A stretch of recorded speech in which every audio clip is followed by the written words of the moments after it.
اللہ کریم نے پوری ایک سورت لیلۃ القدر کی شان میں نازل فرمائی ہے. انا انزلناہ فی لیلۃ القدر. اللہ فرماتا ہے قرآن کی کتنی فضیلت ہے، کتنی مقدس اور کتنی فضیلت اور برکت والی یہ کتاب ہے. اللہ فرماتا ہے کہ یہ جو کتاب ہے نا، یہ بھی ہم نے لیلۃ القدر میں نازل فرمائی ہے. انا انزلناہ فی لیلۃ القدر، بے شک ہم نے اس کو قدر والی رات میں نازل کیا ہے.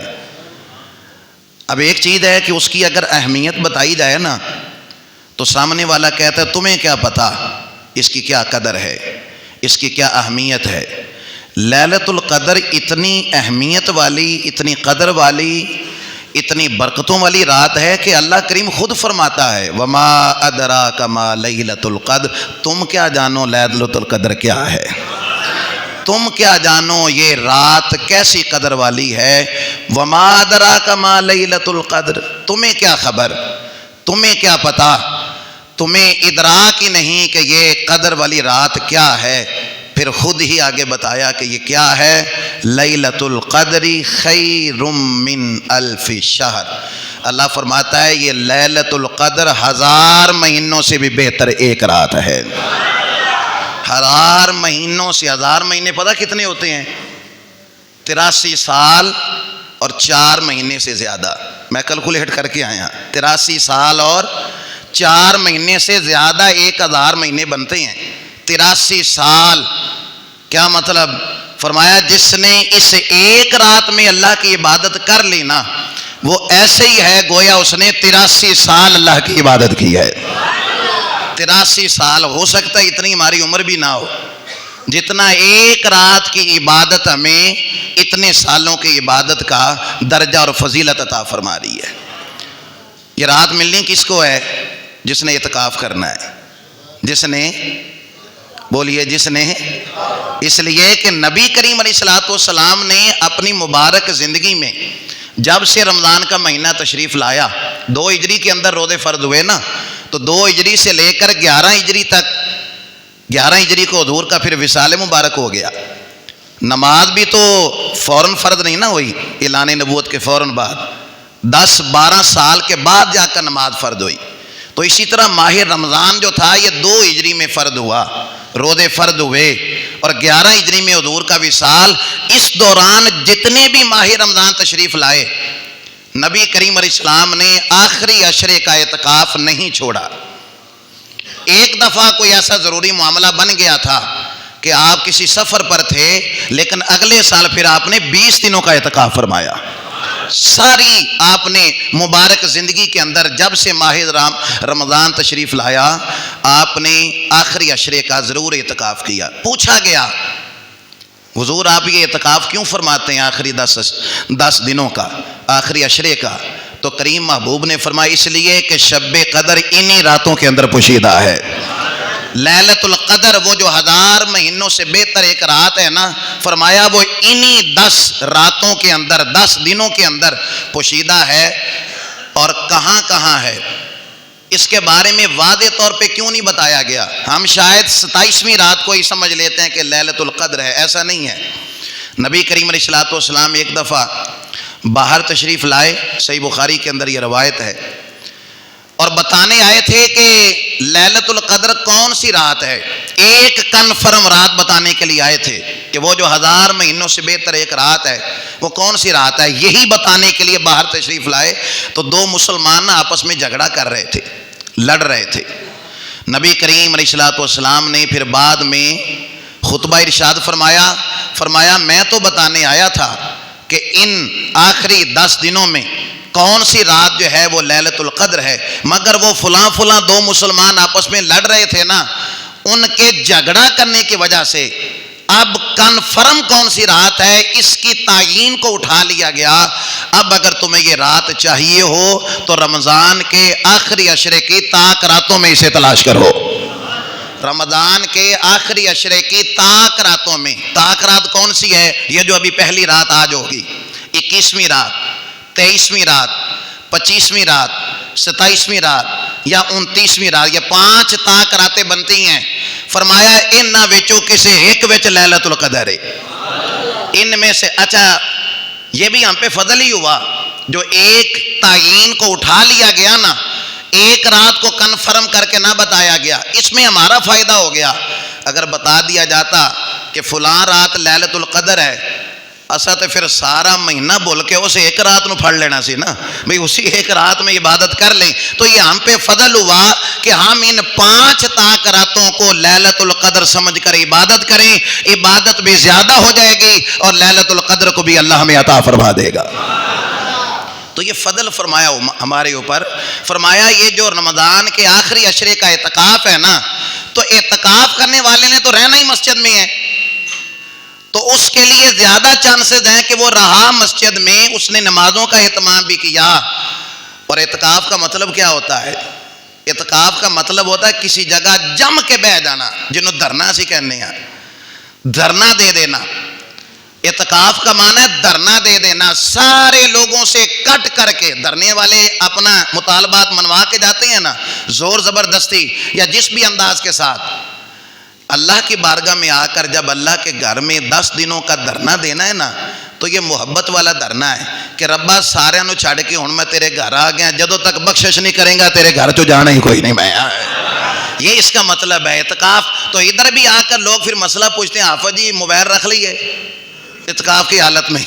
اگر کوئی دوست ملنے، بھائی ایک کام تو آپ باہر بھی کر رہے تھے۔ تو اعتکاف کا مطلب تو یہ ہے کہ سارے لوگوں سے کٹ کر کے آپ نے ایک الگ سے خیمہ لگا کے آپ نے اللہ کو راضی کرنا ہے، آپ نے اللہ کو منانا ہے۔ یہی آخری 10 دن رہ گئے بھائی، وقت پہ کافی ہے۔ ایک قطرہ بھی آب خوش ہنگام کا، جل گیا جب کھیت برسا می تو پھر کس کام کا۔ یہ جو ابھی آخری 10 دن رہ گیا نا، یہ سمجھ لیں زندگی کی کمائی کے یہی 10 دن ہیں کہ انہی 10 دنوں کے اندر، انہی طاق راتوں کے اندر وہ رات پوشیدہ ہے۔ آپ اندازہ کیجئے، جس نے لیلۃ القدر کو پا لیا ان طاق راتوں میں سے کوئی ایک رات تو ہے، اگر اس نے ایک بھی تہجد کی نماز ان طاق راتوں میں پڑھ لی اور وہی رات لیلۃ القدر ہوئی تو کنیا تہجداں دا ثواب ملے گا؟ 83 سال کی تہجد کی نماز کا ثواب ملے گا۔ 1000 مہینے تک گویا اس نے اللہ کی بارگاہ میں تہجد کی نماز پڑھی۔ تو جس نے تراویح پڑھ لی 1000 مہینے تک، 83 سال تک گویا اس نے تراویح پڑھی۔ جس نے عشاء اور فجر تو ویسے ہی لازمی پڑھنی ہے نا، ان آخری 10 دنوں میں لازمی طور پہ پڑھنی ہے، اس لیے کہ جس نے عشاء اور فجر پڑھ لی ساری رات کی عبادت کا حضور فرماتے اسے ویسے ہی ثواب مل جائے گا۔ تسبیح جس نے پڑھ لی، قرآن کا ایک سپارہ جس نے پڑھ لیا، تہجد کی نماز جس نے پڑھ لی، چلیں اجتماعی طور پر نہیں تو انفرادی طور پر ہی صلاۃ و تسبیح آپ پڑھ لیں، اپنے طور پہ ہی پڑھ لیں، اکیلے پڑھ لیں۔ آپ سحری میں آپ جلدی اٹھ جائیں، 15-20 منٹ آپ اکیلے پڑھیں گے تو آپ کو صلاۃ و تسبیح پڑھنے میں وقت لگے گا۔ ان طاق راتوں میں کمر بستہ، اٹھ باندھ کمر کیا ڈرتا ہے، پھر دیکھ خدا کیا کرتا ہے۔ ان طاق راتوں کو میرے بھائی، اور سنیے یہ میں نہیں کہہ رہا، یہ حضور کا فرمان ہے۔ آقا کریم علیہ السلام فرماتے ہیں جو لیلۃ القدر سے محروم رہ گیا نا، زندگی میں اس کے لیلۃ القدر آئی اور پھر وہ محروم رہ گیا عبادت سے، اس نے کہا خب ہر سال ہی تو آتی ہے، کیا ضرورت ہے، نماز پڑھ کے تو آیا تو ہوں، لیکن وہ عبادت میں گزار نہ سکا۔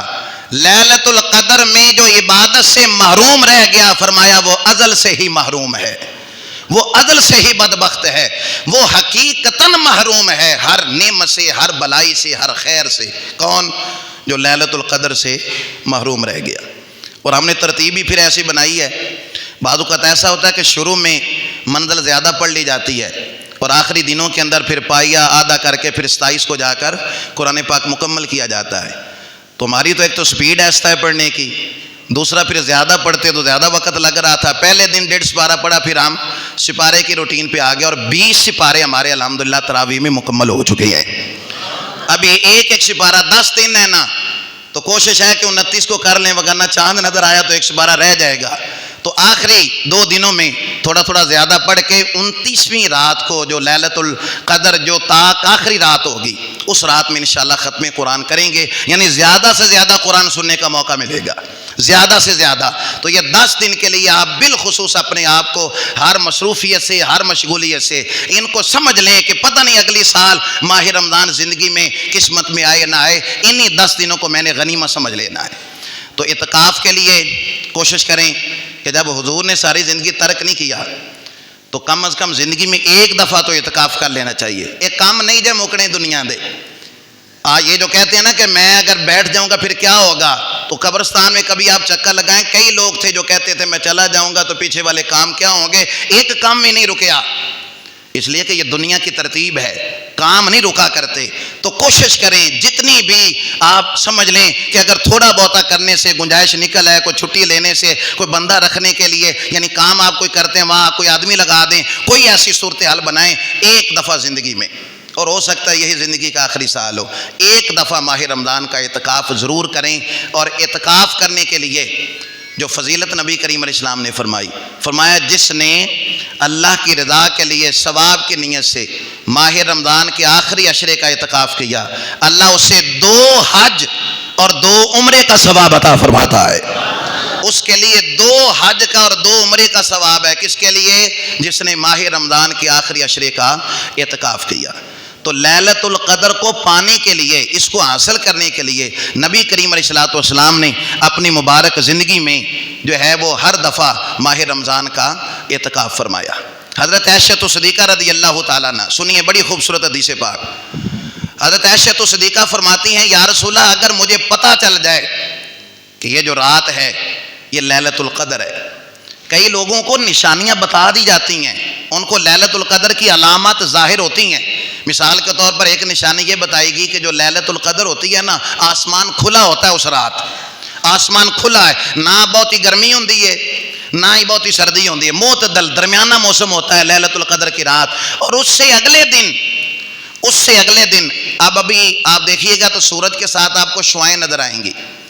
سورج جب بھی طلوع ہوتا ہے اس کے ساتھ شعائیں ہوتی ہیں نا, شعائیں ہوتی ہیں. فرمایا لیلۃ القدر جس رات ہوتی ہے نا, اس سے اگلے دن جب سورج طلوع ہوتا ہے تو بغیر شعاؤں کے طلوع ہوتا ہے. اس سے اگلے دن پھر سورج کے ساتھ شعائیں نہیں ہوتی. اور یہ شعائیں پتہ کب سے ہیں سورج کے ساتھ؟ جب سے امام حسین کو شہید کیا گیا, تب سے یہ سورج جب طلوع ہوتا ہے گویا غم شبیر میں طلوع ہوتا ہے. گویا یہ جب بھی طلوع ہوتا ہے امام حسین کے غم میں, تو پہلے کبھی سورج کے ساتھ یہ شعاؤں کا سلسلہ نہیں تھا. اور لوگ کہتے ہیں کہ جب امام حسین شہید کر دیے گئے رضی اللہ تعالیٰ عنہ علیہ السلام, تو جو بھی پتھر اٹھایا جاتا تھا اس کے نیچے سے خون نکلتا تھا. گویا ہر ایک چیز نے غم حسین کو منایا, ان کے غم میں دنیا کی کائنات کی ہر چیز روئی. تو اگلے دن جب سورج طلوع ہوتا ہے تو بغیر شعاؤں کے ہوتا ہے. یہ بھی ایک لیلۃ القدر کی نشانی بتائی گئی. اور ایک بہت بڑی نشانی ہے جو اکثر اللہ والوں کو نظر آتی ہے, اس رات میں سمندر کا کھارا پانی بھی میٹھا ہو جاتا ہے اور تھوڑے وقت کے لیے پانی کو دودھ میں تبدیل کر دیا جاتا ہے. اور اس رات کی ایک نشانی اور بھی ہے کہ کتے بھی اس رات میں نہیں بھونکتے. یہ جو کتے ہوتے ہیں نا آوارہ بھونکتے رہتے ہیں ہر وقت. اس رات کی ایک نشانی یہ بھی علماء نے بیان کی کہ اس رات کتے بھی نہیں بھونکا کرتے. بہرحال نشانیاں نظر آون نہ آون, ایک گل تے کنفرم ہے نا کہ 5 راتاں میں ایک رات ضرور ہے. وہ تو حضور نے فرما دیا نا, فرمایا لیلۃ القدر ان طاق راتوں میں سے کسی ایک رات میں. اس لیے ان طاق راتوں میں بالخصوص نمازوں کی پابندی رہے, تراویح کی پابندی رہے, تہجد کی پابندی رہے, صلاۃ و تسبیح کی پابندی رہے, قرآن کی تلاوت کی پابندی رہے. اور جس طرح اس میں عبادت کا ثواب ہے, گناہ سے بھی بچنے کی کوشش کرنی ہے, وگرنہ 1000 مہینے کا گناہ بھی لکھا جائے گا. وگرنہ 83 سال تک گویا اپنے گناہ کیا, ہر ایک چیز سے اپنے آپ کو بچانا ہے. اب سنیے حضرت عائشہ صدیقہ رضی اللہ تعالیٰ عنہ, آپ فرماتی ہیں یا رسول اللہ اگر مجھے پتہ چل جائے کہ یہ جو رات ہے یہ لیلۃ القدر ہے, یعنی کوئی نشانی کوئی علامت سے کو پتہ چل جائے, تو پھر میں کیا مانگوں اللہ سے؟ پھر اللہ سے کیا مانگوں؟ اب حضرت عائشہ پوچھ رہی ہیں اور نبی پاک وظیفہ بتا رہے ہیں اس رات کا, کہ اس رات کا اگر علم ہو جائے, 5 وچوں ایک تے ہے نا, تو چلو 5 میں ہی یہ والا وظیفہ کر لیا جائے. یا رسول اللہ اگر پتہ چل جائے کہ یہ رات لیلۃ القدر ہے تو میں کیا اللہ سے مانگوں؟ فرمایا تم نے مانگنا ہے اللہم انک عفو تحب العفو فاعف عنی فاعف عنی فاعف عنی. فرمایا دعا یہ مانگنی ہے کہ اے اللہ تو معاف کرنے والا ہے, اے اللہ تو معافی کو پسند کرتا ہے, تو لہذا مجھے بھی معاف فرما. اے اللہ تو معاف کرنے, انک عفو تو معاف کرنے والا ہے, تو حب تو محبت کرتا ہے کس سے؟ العفو معاف کرنے والے. فرمایا تو معاف کرنے کو پسند کرتا ہے, خود معاف کرتا ہے معاف کرنے والے کو پسند کرتا ہے تو فاعف عنی، اللہ پھر اس لیے مجھے بھی معاف فرما۔ یہ دعا فرمایا اگر علم ہو جائے نا کہ یہ لیلۃ القدر ہے تو 5 میں سے 1 کنفرم ہے، تو ہر رات کے اندر ہی ہم نے اس دعا کو مانگنا، اے اللہ اللہم انک عفو، جس کو چاہیے ہوگی وہ پھر بتائے، واٹس اپ کر دیں گے، جو گاؤں کا واٹس اپ کا گروپ ہے اس کے اندر یہ دعا واٹس اپ کر دیں گے، اللہم انک عفو، اے اللہ بے شک تو معاف کرنے والا ہے، تحب العفو، تو معافی کو پسند کرتا ہے، فاعف عنی، مجھے معاف فرما، یا غفور یا غفور یا غفور، اے بخشنے والے اے بخشنے والے اے بخشنے والے۔ اس دعا کی کثرت کرنی ہے۔ بڑا اہم جملہ اور بڑا اہم نقطہ پیش کرنے لگا ہوں۔ معافی مانگنی ہے اللہ سے، اور معافی اس طرح کی نہیں مانگنی کہ ساری رات تو معافی مانگتے رہے، صبح جھوٹ چھوڑنے کا پروگرام ہی نہ ہو۔ نہیں توجہ فرمائی، ہوں تسی ناراض ہو جانے اس گل تے، جڑے نہیں مسکرائے کی گل ناراض ہو گئے اس گل تے۔ بھائی رات ساری کہا یا اللہ معافی دے دے، تے سویرے غیبت چھوڑن دا پروگرام ہی نہ ہوئے، سویرے نماز پوری پڑھن دا پروگرام ہی نہ ہوئے، تو پھر یا اللہ معافی، یہ معاذ اللہ دھوکہ دینے آئے ہو اللہ کو۔ توبہ کا مطلب تو یہ ہوتا ہے کہ پچھلیاں گناہ تے شرمندگی تے آئندہ نہ کرن دا پکا ارادہ، تو جس کا ارادہ ہی نہ ہو جھوٹ چھوڑنے کا، جس کا ارادہ ہی نہ ہو ڈنڈی مارنے چھوڑنے کا، جس کا ارادہ ہی نہ ہو نمازیں پوری پڑھنے کا، تو معاذ اللہ پھر یہ کوئی توبہ نہیں ہے، یہ رٹا ہے، یہ رٹا ہے۔ رٹا ہوتا ہے نا کئی چیزوں کا رٹا، تو یہ توبہ کا رٹا ہے کہ صرف لفظوں کا پھر یا اللہ میری توبہ کنن و ہاتھ لانا، تو یہ کوئی توبہ نہیں ہے۔ توبہ یہ ہے کہ پچھلوں پر شرمندگی اور آئندہ بچنے کا عزم۔ قرآن کریم میں بھی اللہ فرماتا ہے ایمان والو توبہ کرو تو توبۃ نصوحا، ایسی توبہ جو بعد کے لیے نصیحت بن جائے، ایسی توبہ کرو جو بعد کے لیے آنے والی زندگی کے لیے نصیحت بن جائے۔ اس کی مثال علماء دیتے ہیں، استری کدی کسی بندے نو لگ جائے نا، استری کے ساتھ وہ جل جائے کسی وجہ سے، خدا نہ خواستہ پتہ نہ چلے، تو جسم کا کوئی حصہ لگ جائے استری کے ساتھ، ایک دفعہ جھٹکا لگا نا زندگی میں کہ استری کے ساتھ ہاتھ جلا تھا، آئندہ ٹھنڈی بھی ہوئے گی تو ہاتھ نہیں لائے گا، ڈرتا رہے گا نا، پریشان رہے گا نا، میں کدھر ہونا ہی نہ کسی نے استری کیتی ہو من، ابھی یہ گرم ہی نہ ہو، ڈرتا رہے گا۔ فرمایا توبہ انج دی کرنی ہے کہ پھر آنے والی زندگی میں ڈرتا رہنا ہے کہ کہیں اس گناہ پہ میری پکڑ نہ ہو جائے، کبھی اس گناہ پہ میری اللہ کی بارگاہ میں گرفت نہ ہو جائے، ایسی توبہ کرنی ہے۔ اور پھر نبی کریم علیہ السلام نے اس توبہ کی تعریف کی، فرمایا کہ جس طرح بکری کے تھنوں سے نکلا ہوا دودھ واپس نہیں نہ جاتا، تو جب گناہوں سے توبہ کر لے تو تیرا گناہوں میں واپس جانا بھی اتنا ہی مشکل ہو جائے جتنا تھنوں سے نکلا ہوا دودھ واپس نہیں جا سکتا۔ اور ہم نے صرف رٹا سمجھ لیا۔ اور توبہ یاد رکھیے گناہ کی ہوتی ہے، اور گناہ تب ہوتا ہے جب آپ تسلیم کریں کہ میں گناہ گار ہوں، جب آپ یہ تسلیم کریں کہ میں خطاؤں کا پتلا ہوں، مرکب ہوں، جب آپ یہ تصور کر لیں کہ برے بندے نو میں لبن ٹریا تے برا لبا نہ کوئی، تے جد میں اندر جاتی پائی تے میں تھو برا نہ، وہ آدمی بخشا جاتا ہے جو گناہ کو تسلیم کرتا ہے، جو اعتراف کر لیتا ہے، جو معافی مانگ لیتا ہے، اور جو ہر وقت تنقید کرتا رہے اور خود کہے کہ نہیں جی میں تو بڑا پاک اور صاف ستھرا ہوں، دودھ کا دھلا ہوں، اور ہر بندے پہ اس کی تنقید ہو، تو جب تک قد افلح من تزکا، ابھی میں نے سورہ فجر کی دوسری رکعت میں یہ آیتیں پڑھی، اللہ فرماتا ہے بے شک کامیاب وہ ہو گیا جس نے اپنا تزکیہ کر لیا، جس نے اپنے آپ کو صاف کر لیا، جس نے اپنے آپ کو پہچان کر لی۔ مجدد الفسانی فرماتے ہیں اس گناہ کی شفا ہوتی ہے، اس گناہ کی شفا ہوتی ہے جس گناہ کی بندے کو شناخت ہو جائے کہ میرے اندر یہ والا گناہ ہے، لہذا اس کی یہ والی شفا ہے، یہ والا گناہ ہے تو اس کی یہ شفا بنتی ہے۔ اپنے اندر ڈھونڈیں اپنے اندر، ڈھونڈتا پھرتا ہوں اے اقبال میں اپنے آپ کو، گویا خود ہی مسافر خود ہی منزل ہوں میں، اپنے من میں ڈوب کے پا جا سراغ زندگی، تو میرا نہیں بنتا نہ بن، اپنا تو بن، اپنا تو بن۔ یہ رات ہے اپنا بننے کی، یہ رات ہے اپنے بارے میں سوچنے کی، یہ راتیں ہیں اپنے بارے میں تزکیہ کا۔ قد افلح من تزکا، کامیاب وہ ہو گیا جس نے اپنے آپ کو پہچان، جس نے اپنی بیماری کی تشخیص کر لی کہ میرے اندر یہ گناہ ہے، میرے اندر یہ والی غلطی ہے۔ بھائی درد سر چ ہو رہا ہوئے تو بندہ دوائی پیٹ درد ہی لے کے آ جائے تو شفا ہو جائے گی، درد سر میں ہو رہا ہے تو دوائی بھی سر والی چاہیے جو سر کے درد کو ختم کرے. بھائی گناہ کی اگر بیماری ہے نا تو اس کی شفا کا بھی ایک طریقہ ہے کہ کوئی حکیم ڈھونڈو, کوئی ایسا طبیب ڈھونڈو جو تمہارے اندر کے مرض کو ختم کرے. پیری مریدی کا یہی کنسپٹ تھا کہ جب کوئی بیعت کی جاتی تھی, کسی مرشد کو پکڑا جاتا تھا تو وہ بیماری بتاتا تھا, تیرے اندر یہ بیماری ہے گناہ کی, اس کو ختم کر.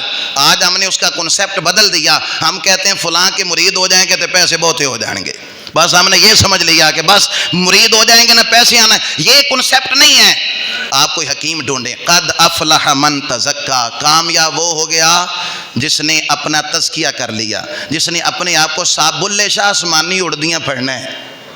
تو جڑا گھر بیٹھا ہے انہوں پڑھدا ہی نہیں. یہ جو اندر ہے نا, یہ جو اندر بیٹھا ہے سارا کچھ جو بتاتا ہے کہ تم ایسے ہو, اس بیماری کی تشخیص کرو.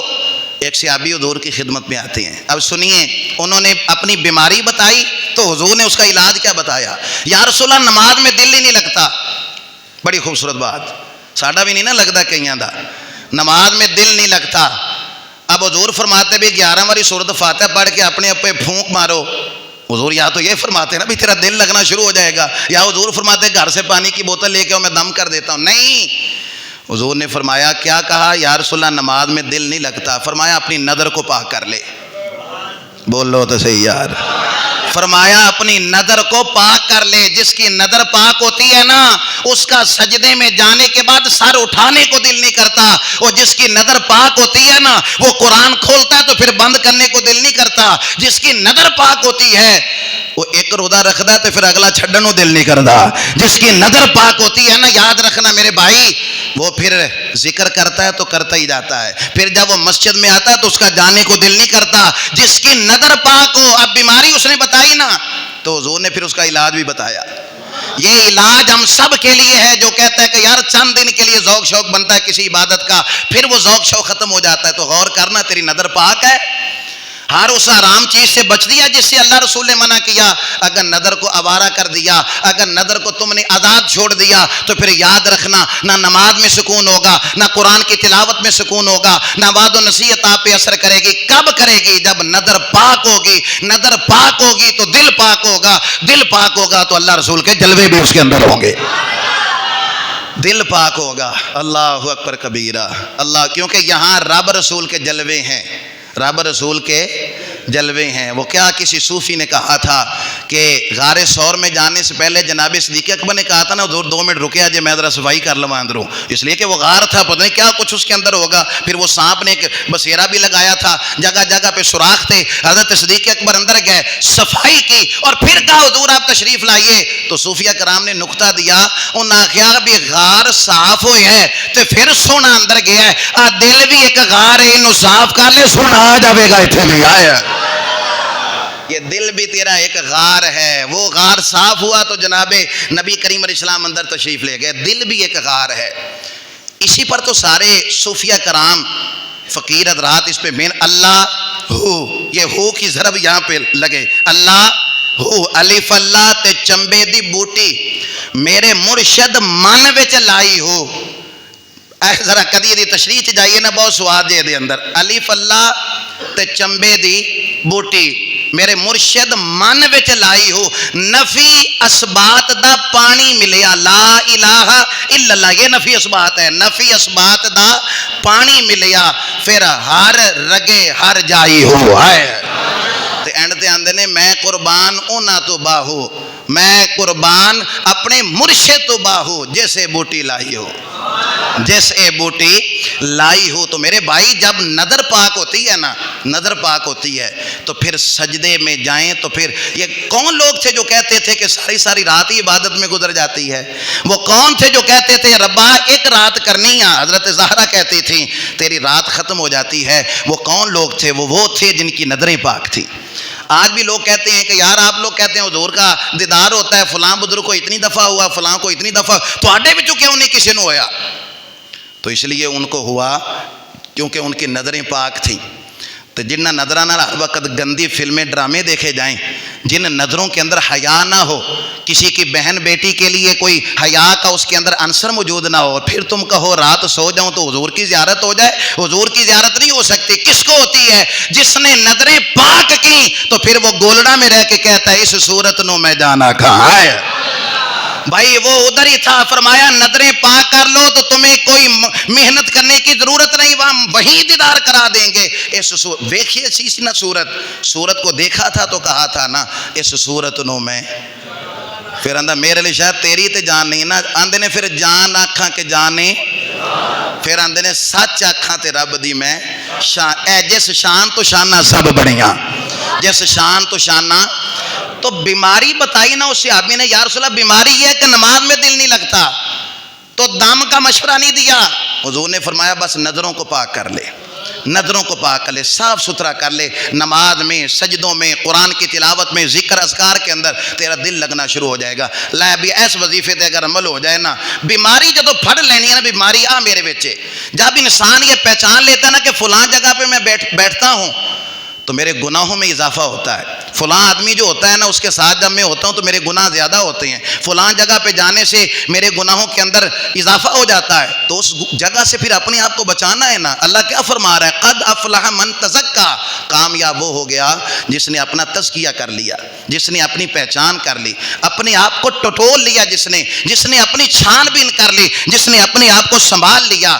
اگلی بات سننا، ایک اور صحابی حاضر ہوئے، یا رسول اللہ 4 عیب ہیں میرے اندر تو میں شفا چاہتا ہوں، میرے اندر 4 عیب ہیں۔ بیماریاں صحابی بتا رہے ہیں، شفا مدینے والے مصطفیٰ بتا رہے ہیں، اس کا نسخہ یہ ہے، اس بیماری کا علاج یہ ہے، اس بیماری کا علاج یہ ہے، اس گناہ کی شفا یہ ہے۔ یا رسول اللہ 4 عیب ہیں میرے اندر، شفا چاہتا ہوں۔ فرمایا کون سے؟ کہتا ہے حضور میں بدکار بھی ہوں، حضور میں شرابی بھی ہوں، میں چوری بھی کرتا ہوں اور میں جھوٹ بھی بولتا ہوں۔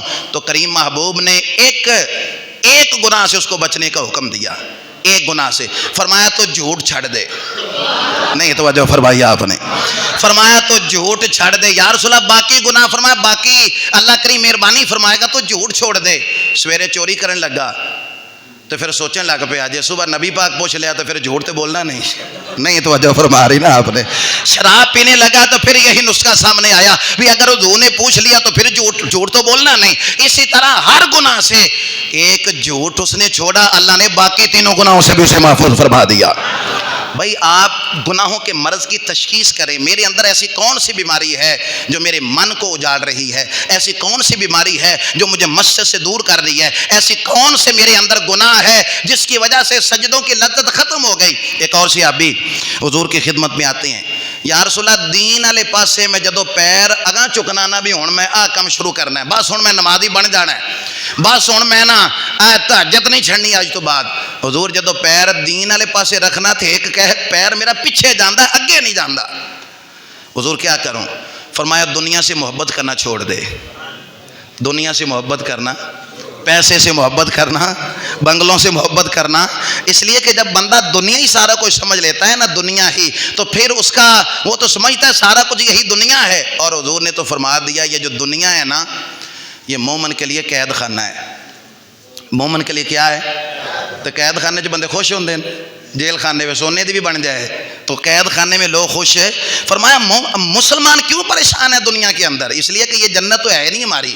حضور فرماتے ہیں دنیا کافر کے لیے جنت ہے اور ایمان والے کے لیے یہ قید خانہ ہے۔ ساڑی جنت اللہ نے اتھے تیار کی تھے جتو ساڑے باپ آئے نہیں، وہ ہماری جنت تلکل جنت اللتی نورث من عبادنا من کان تقیا، وہ جنت ہم نے وراثت میں دے دی ان کو جو اللہ سے ڈرنے والے ہیں۔ وہ آخرت کا گھر، وہ آخرت کا گھر ہمارے لیے ہے۔ دنیا اس میں کوئی خوش نہیں رہ سکتا۔ اچھا پھر دکھ جڑے ہوندے نے نا انہاں دی کیفیت، دکھ بندے دے نال ہمیشہ رہندا ہے، دکھ ہمیشہ ساتھ رہتے ہیں لیکن وہ دی کیفیت بدل دی ہے۔ پہلے غم کی سی بھی اولاد نہیں ہو رہی، اولاد ہو گئی ہے تو ہن غم ہے بھی فرما بردار کیوں نہیں توجہ فرما رہے بھائی۔ دکھ رہتا ہے بندے کے ساتھ، فرما بردار، اچھا فرما بردار ہو جائے تو پھر دکھ یہ ہوتا ہے کہ نوکری کیوں نہیں بھی مل دی، نوکری بھی مل گئی، پھر دکھ کیا ہے؟ ہن سانو خرچہ نہیں دیندے، نہیں توجہ فرما رہے نا. یعنی دکھ بدلتے, ان کی کیفیت بدل, درد ہمیشہ, دکھ ہمیشہ تے سکھ گاہے گاہے. میاں صاحب نے کہا دکھ ہمیشہ تے سکھ گاہے گاہے, اساں سکھ دکھاں تو وارے, دکھ قبول محمد بخشا راضی رہن پیارے. دکھ قبول محمد بخشا راضی رہن پیارے. تو میرے بھائی تشخیص کرنی ہے. فرمایا کیا کہ اچھا دنیا نال دولت سے پیار کرنا کوئی بری بات نہیں ہے. کب بری ہے؟ کہ جب دولت میں لگے رہیں اور نماز چھوڑ جائے, جب دولت میں لگے رہیں اور اللہ کا فرمان اللہ رسول کی مخالفت ہو جائے, دولت میں لگے رہیں. پیار اس وقت اس سے برا ہے جب یہ اللہ رسول کے مقابلے میں آ جائے. لیکن جب دولت سے پیار بھی ہو اور ساتھ میں رب رسول کے حکم کی نافرمانی نہ ہو, تو پھر تو حضرت عثمان غنی نہیں تھے, ان کے پاس دولت نہیں تھی. یعنی دولت ہو حضرت عثمان والی تو مزاج بھی حضرت عثمان والا ہو. دولت ہو لیکن مزاج قارون والا بن جائے, دولت ہو لیکن مزاج شداد والا بن جائے, ایسی دولت کی مخالفت ہے. دولت ہو لیکن مزاج یہ ہو کہ فصلہ مہکن تے کਣکاں ٹہکن تے ہووے بخت سولا, آوے دنیا تے کھا کھا جاوے راضی ہووے بلا. مزاج یہ ہو ونڈن دا, تقسیم کرنے کا, اپنے اوپر لگانے کا, لوگوں پہ خرچ کرنے کا. اور آخری بات سماعت کرنا, ہم دوسروں کو چونکہ ٹٹولتے رہتے ہیں نا, اس لیے اپنی اصلاح نہیں ہو پاتی. دوسروں کو ہم دیکھتے رہتے ہیں, دوسرے دی آنکھ وچ کی ہے وہ پتہ لگ جاندہ ہے, اپنی آنکھیں جو کچھ ہے چونکہ اس کا پتہ نہیں نہ چلتا, نظر نہیں آتی سامنے والے کے. چونکہ سامنے والے خدا مجھے ایسی خدائی نہ دے کہ اپنے سوا کوئی دکھائی نہ دے. یہ جب تک یہ چیز ختم نہیں ہوتی اپنے اندر ڈھونڈے, اپنے اندر تلاش کرے. آخری بات, سارا کچھ انسان کے اندر موجود ہے, اور حضور اس لیے فرماتے ہیں من عرفا نفسہ فقد عرف ربہ, جس نے اپنے آپ کو پہچان لیا نا اس نے اللہ کو پہچان لیا. جس نے اپنے آپ کو پہچان لیا, بندہ میں بھی ہاں تو تسی بھی ہو, انگوٹھا میرا بھی ہے تو تھوڑا بھی ہے, فنگر پرنٹ کی کو جائے نے, جو میرے بائیو میٹرک ہے وہ آپ کی نہیں ہے. تو اگر انسان اپنے آپ کو پہچان لینا وہ رب تک اپڑ جائے گا. بلے شاہ آسمانی اڑدیاں پھڑنا ہے, وہ جڑا گھر بیٹھا ہے انہوں پھڑے. اپنے اندر غور کر, اپنے اندر سارا کچھ اپنے اندر ہے. مولانا روم نے ایک بات لکھی, بڑی خوبصورت بات اس موضوع پر. فرماتے ہیں کہ ایک نا مصر دا تاجر سی تے بصرہ شہر چوں نا ایک ہیرا خرید رہا سی. ہیرا تے چوراں دی بھی نظر ہوندی نا بینک چوں کیڑا پیسے لے کے آ رہا ہے, یہ بھی چپاتے کھلوتے ہوندے نے, چپاتے, اور پھر دیکھتے ہیں کہ یہ کہاں پہ جانے والا, کیا طریقہ ہے. آگے پیچھے فون ہو, وہ ساڈے ملازم صاحب ڈوگر صاحب نے نا ایک محفل تے واہ انہوں نے پیسے لوکاں نے دیتے, تے سامنے ایک بندہ بہ کے فون کر رہا, سو سا کہ 10 لے رات میں اتھے ہی ہاں, میں نہیں جان لگا, تو 10 لے اگلے بھی آ رہا ہے ڈوگر, میں اتھے ہی ہاں. تو کئی دفعہ ان کو پتا ہوتا ہے. وہ بصرہ کا, مصر کا تاجر بصرہ میں آیا تھا تو وہاں سے ہیرا خرید رہا تھا. ایک چور نے دیکھ لیا. اب جب وہ ہیرا خرید کے جانے لگا نا, جانا تھا اس نے مصر میں, اب وہ بھی ساتھ ہو گیا. اس آ کے کتنے جانا ہے, اس آ کے جی مصر, اس آ کے میں بھی مصر جانا ہے. تو پھر جنہ کول پیسے ہوندے نا انہوں نے سنبھالن دا بھی پتا ہوندا ہے. نہیں توجہ فرمائی آپ, انہوں نے پتا ہوندا جنہ دے گھر دانے انہاں دے, وہ بھی پیسے والے نوں پتا ہوندا, سارا ہی پتا ہوندا ہے انہاں نوں کہ کس طرح ان کو سنبھالنا ہے. ایک بندہ کہنے لگا آپا جی فلانے بندے نوں مشورہ دینا. میں کہ انہوں دین دی ضرورت ہی نہیں. کیوں؟ میں کہ جہدے کول پیسے ہوندے نا عقل بھی بہتی ہوندی ہے, وہ سارا دن تے مشورے دیندا, یہ ایسے کریں آپ ایسے کریں, اس طرح کرے. مشورہ تے ساڈے جیسے غریباں واسطے ہوندا ہے, تکڑے بندے نوں مشورے دی ضرورت نہیں. اللہ اکبر. تو وہ نا تاجر ہیرا لے کے جب جانے لگا تو چور آ گیا. اب ظاہر اس نے بتایا تو نہیں تھا کہ میں چور, ہو سکا جی میں بھی مصر جانا ہے. انہوں سمجھ لگ کے بھی دال چ کو کالا کالا ہے, ہو سکا ٹھیک ہے بھائی. ہوں وہ انتظار چ سی بھی کدھرے راتی سمے تو میں دی جیب چ ہیرا کڈا, پر وہ بھی ماہر تھا نا, تاجر تھا, اس کو سارا علم تھا. اب رات وہ چور پہلے سو گیا اور وہ جو تاجر تھا جوہری تھا وہ بعد میں سویا. اللہ اکبر. جب صبح اٹھے نا, صبح اٹھے, وہ ساری رات جب اس نے دیکھا نا کہ وہ تاجر بھی سویا ہے, جیباں ٹٹولدا رہا لیکن ہیرا نہ ملیا. صبح اٹھے کہندا سامان سون کر لیا, کنج لیا, اکٹھا کر لیا, کوئی چیز رہ تو نہیں گئی. ہو سکے ایک ہی تو ہیرا سی میرے کو, میری جیب وچ وہ تاجر نے جیب چ ہیرا, ہو سکے آدم ہوگی یار, میں ساری رات لبدا رہا پر ہیرا لبیا نہیں, آدم ہوگی یہ کتنے رکھدا ہے, چلو اگلی رات صحیح. پھر اگلا سفر, 41 راتیں گزری تھی ان کو مصر میں پہنچتے ہوئے. ہر رات ڈھونڈتا رہا, ہر رات. لیکن کیا ہوتا کہ وہ چور بتانا چاہتا تھا نا, پہلے سو گیا کوئی شک بھی نہ ہو. سو گیا، تاجر بعد میں سویا، پھر ساری رات لبدا رہا پر ہیرا نہیں لبا۔ 41 دنوں تو بعد مصر جدو شروع ہو گیا نا، آندا یار میں تے بڑے اوکھے پینڈے چ پی گیا، بڑی مشکل، میں تے مصر دا ہاں ہی نہیں، میں تے چور تھا اور اسے ہیرے کی تلاش میں نکلا تھا، وہ جو ہیرا تو نے بصرہ سے خریدا، پر یار ایک کیڑی تیرے کول اللہ دین دا چراغ ہے بھئی دنے تیرے کول ہوندا ہے، راتی ہوندا ہی کوئی نہیں، یہ کہاں چلا جاتا ہے ہیرا؟ کو یہ فلسفہ تے سمجھانا، کو گل تے سمجھانا۔ مولانا روم نے بات لکھی اور کمال کر دیا، فرمانے لگے وہ یارا جدو تو راتی سو جاندہ سی نا، تو کتنا بے وقوف آدمی ہے، تو کتنا بے وقوف ہے، تو مینوں ہی 40 دن ٹٹولدا رہے ہیں، ایک باری اپنی جیب ہی ٹٹول لیندا، تو راتی جدو سو جاندہ سی میں تیری جیب وچ ہیرا پا چھڑدا سا، تو مینوں ٹٹولدا رہے ہیں، تو اپنے آپ نو ایک باری تو ٹٹول لیندا، تو ہیرا تو راتوں رات ہی پھر بھاگ جاتا، لیکن تو اپنے آپ نو ٹٹولیا ہی نہیں، تو مینوں ویکھدا رہے ہیں۔ او بھائی جب تک ہم اپنے آپ پر غور نہیں کریں گے، سارا کچھ ہمارے اندر ہے، جب تک ہم اپنے اوپر محنت نہیں کریں گے، اپنے اوپر کوشش نہیں کریں گے، اپنے اوپر یہ ساری محنت نہیں کریں گے، تب تک میرے بھائی یاد رکھنا حضور نے کیا فرمایا، جس نے اپنے آپ کو پہچان لیا اس نے رب کو پہچان لیا۔ یہ رات لیلۃ القدر کی رات اپنی پہچان کرانے کی رات ہے۔ مراقبہ کریں، تنہائی میں بیٹھیں، خلوت میں بیٹھیں، زندگی کے جو سال گزر گئے ان کا مراقبہ کریں، محاسبہ کریں، کہاں گزرے، کیسے گزرے، کہاں مجھ سے غلطیاں ہوئیں، ان کی اصلاح کیسے ممکن ہے، آنے والا وقت میرا کیسے ٹھیک ہو سکتا ہے، اصلاح کریں۔ ایسا نہ ہو کہ پھر جب موت کا فرشتہ آ جائے تو پھر تو قرآن بھی کہتا ہے نا، بندے کہتے ہیں کہ یا اللہ تھوڑی جی مہلت دے دے، بس میں فلانا کم کر لواں، یا اللہ مہلت، فرمایا نہیں، کسی کو مہلت نہیں ہے، اس لیے کہ وقت پہ کافی ہے۔ ایک قطرہ بھی آب خوش انگام کا، جل گیا جب کھیت برسا می تو پھر کس کام کا۔ اعتکاف تے جنہ بہنا ہے نا، ذرا سلام جدو لو نا پھر دس دینا تسی، تاکہ اسی حساب نے ذرا کو تھوڑا بہت انتظام ہے، تے چھت تے نہیں بہنا، کیونکہ تھلے جدو جگہ نہ ہوئے تو پھر چھت تے ہوندا ہے سسٹم، یہ تھلے ہی اعتکاف جگہ بندے بہتے ہو جاندے نے۔ ویسے بھی جدو اجتماعی اعتکاف ہوندہ نا، پھر خیمے لانے کی ضرورت نہیں ہوندی، وہ تو ایک ادھا بندہ ہوئے نا تو وہ دے واسطے ہوندہ بھی سائڈ تے خیمہ لگا لوے، لیکن جب زیادہ تعداد ہو، 10 ہو، 15 ہو، 20 ہو، تو انہیں خیمے کتھے لاوانگے، تو پھر اجتماعی ہوتا ہے، اور کوشش کریں گے انشاءاللہ۔